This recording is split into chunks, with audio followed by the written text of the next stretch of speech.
Bright. Good morning. Can't sleep on this stage. Oh. We were having some fun back there. Good times. So why don't we just start at the beginning? You were born in Whitestone, Queens, New York, correct? That really is the beginning. Yeah. And your mom was a playwright and playwright teacher. Yeah, and your dad a furniture manufacturer? Yes. Okay. May he rest in peace. Oh. On a sofa bed that he made. So, I just want to get an idea when you were growing up as a little girl, what kinds of shows or people, celebrities influenced you growing up? Wow. Well, there was a movie called 1984 that I was obsessed with, and I don't even know who was in it, who made the movie, but it was like all these like dirty punk rock kids, and I couldn't stop watching it. My mom took it away from me. Then there was another movie called Christiane F. that David Bowie was in, and he did the soundtrack for it by Uli Edel, and I couldn't stop watching that. She had to take that away from me before I became a massive drug addict. So I was into anything that was really, really dark. I watched The Exorcist 87 times before I was 18. I saw it for the first time when I was 7. So that was my favorite movie of all time growing up. And I used to reenact every part of it when my brother would come home from high school tripping on acid. And wait in his bedroom for him and freak the shit out of him. Nice, and you're Roman Catholic, right? Yeah, with my parents had company in the house, I would come downstairs in my nightgown, stand in the middle of the room, and pee. And I would say, you're all going to hell. And then go back to my room, do my homework. Good times. And I haven't done any horror films yet. Oh wait, I did, it's coming out soon. Yes? Yeah, I have a movie coming out called, I forgot about this, Jesus Christ. Oh. I think it's called The Other. Oh. I can't remember. You have to look at my IMDb and see what the name of the movie actually is. But it's a horror film, and it was nuts, and I'd never done one before, so it was really fun to do that. Are there any ones that you currently like, with horror films, that you're, besides The Exorcist? I saw one that I haven't seen many things lately because I have 2 little kids and I can't watch that much stuff, but the last one that left a really good impression on me was The Shrine. Do you guys know The Shrine? Is it called The Shrine? No, maybe not. I think it takes place like in Hungary, or I don't know, it's just this big it's a big statue, and this journalist goes away to do, she wants to write an article and be taken seriously about something, because she normally writes like fluff pieces, so she goes to write an article about this statue that's in the middle of nowhere. No one knows this movie that I'm talking about. It's insane. It's really, really good.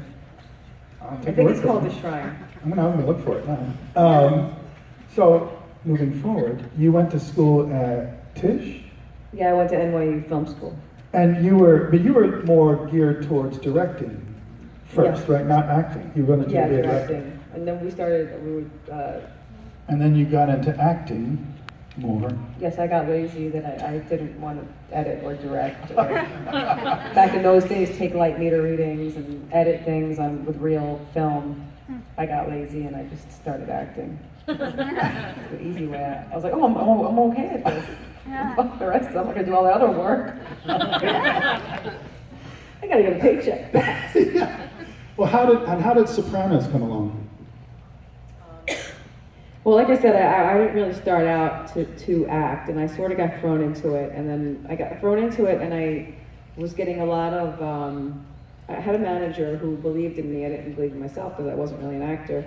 And I left her, and I came back, and when I came back, she said, your voice you have such a terrible voice, you're never gonna work in this industry unless you take opera lessons. And I said, are you talking about my speech? Like, because I have kind of a New York accent, maybe? I mean, I don't have Adriana's accent from Sopranos, but I have a New York accent. She goes, no, it's your voice. You have a terrible speaking voice. So you should take opera lessons. And I was like, opera lessons? Fuck you, like, I'm not gonna act that bad. And I swear to God, a week later, I got the fucking Sopranos, and it's called The Sopranos. They hired me because of my voice, and I had to do the heaviest accent I've ever done in my life. So I had to get my New York accent back. I had one line. That was, why am I sitting like this? I'm trying to go back to bed, as you can see. I had one line on the show, and it grew and it grew. And I remember I just found my first paycheck from the show, and it was like, I don't know, like $200 or something. And in those days, well, not in those days, but in all the days, there's a thing called a honey wagon, where they put actors that are day players that were just there for the day. And you literally sit, it's a room about this big, and it's a trailer, and you sit on a toilet, because they have to give you a toilet. So you sit on your toilet that has a cushion on the toilet. So that's your room, that's your trailer, and it's about this big, it's about as big as this chair. And there's a sink right here, and you sit on your toilet with the cushion on it, and if you have to pee, take the cushion off. What was it like working with James Gandolfini in that cast? Oh man, it was, well, I mean, with Sopranos, it was the first of its kind. There had never been a TV show that was received like that, or treated that way, or that took risks like that.